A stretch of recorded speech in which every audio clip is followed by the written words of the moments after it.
What's up, guys? Welcome back to Roensch Capital Charts. Today we're taking a look at Palantir Technologies, ticker symbol PLTR, on a variety of time frames in anticipation of the next trading day, Friday, February 9th.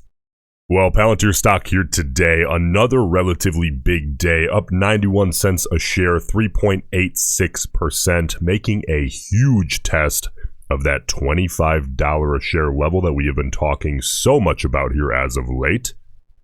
Let's dive in here and get some day-to-day context. First of all, hey, if you find yourself watching these videos, if you get any value at all, I'm doing these every single day, including weekends heading into the next Monday's trading day. So if you get value out of these, please subscribe to the channel. Our goal is 1,000 in the next 2 weeks. I think we can hit that. But let's dive in here to Palantir. First, this is the 5-minute chart. What I want to do is take a look at the 1-minute chart and just zoom in and show you guys one thing. Listen, we got this rejection set up just off the open. For me, the channel is just a little bit too tight to look to take an intraday short scalp. However, this one down here, while not the cleanest setup ever, I'm sure we saw quite a few scalpers getting long on either of these two candles, and that would have worked out very well here. And by the way, the reason that I'm looking at this at all is because you have this sloppy test, a cleanup test, okay, to kind of more so prove the setup. Channel width is okay. We're sitting, wider than 25 cents for a tighter ratio scalp. And then you have this third test, which after the cleanup scalp, right? And then you have, a few cents of sloppiness built in. Of course, that would have been well within risk parameters for really any scalp ratio of meaningful width, even on Palantir, which is going to run a bit of a tighter ratio just due to the volatility. So listen, not the cleanest setup in the market today, but one that most likely has edge over time if you took that same trade 1,000 times. By the way, if you want to get my personal intraday scalp setup alerts every single trading day, we're trading as a group together, go ahead and join either Gold Plus UOA, or maybe even Platinum one-on-one at that link in the pinned comment. Let's take a look now at the volume on the 5-minute and really get some context behind how did traders feel about the moves today. Okay. We had this push, this kind of opening drive push off the open. Of course, that opening candle is almost always going to be the most volume, near over 9 million shares of volume in that first 5-minute candle. Now, that's a good thing to see, but it's not unexpected, okay? And I'm not going to sit here and say that that is incredibly meaningful because that candle was just barely green. We had long wicks on either side, and then we had this push where we had a couple of, outstanding green volume candles, and then that faded, and then you had this fade in the stock price begin, and you only had one meaningful pop in volume. Listen, looking at the 5-minute here today, remember what we're looking for is any obvious pops and fades in volume that correlate with stock movement that we can look at and say, okay, a larger sample size agreed with this move than this move. Okay, for example, we're always looking at that and being truthful with ourselves about what we're seeing to try to confirm our bias, or even if there's something that challenges our bias, I want to be aware of it, even if it doesn't necessarily feel good. Okay, listen, here on the 5-minute chart on Palantir today, I think it would be a force to say that there's really a whole lot we could pull out of here. This kind of U-shape is normal. This last candle of the day, it's highly probable on most days that you end up seeing extended volume on that candle anyway. So the fact that it happens to be red, to me is not incredibly meaningful here. Let's move on and get some more day-to-day context and self-fulfilling prophecy psychological areas to watch tomorrow, Friday. All right. So listen, it becomes clear here on the 30-minute chart. Remember yesterday we talked a whole heck of a lot about that $23 area. We held it today. We didn't even test it.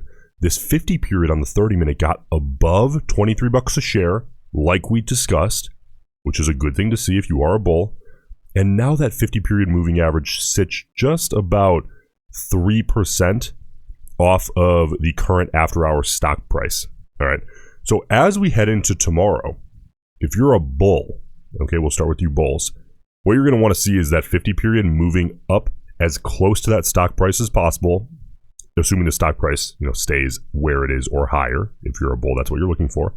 If we were to end up seeing a pullback and a test of the 50 period, if you're a bull, you obviously want to see that 50 period act as a support level rather than opening up a downside test back to 23.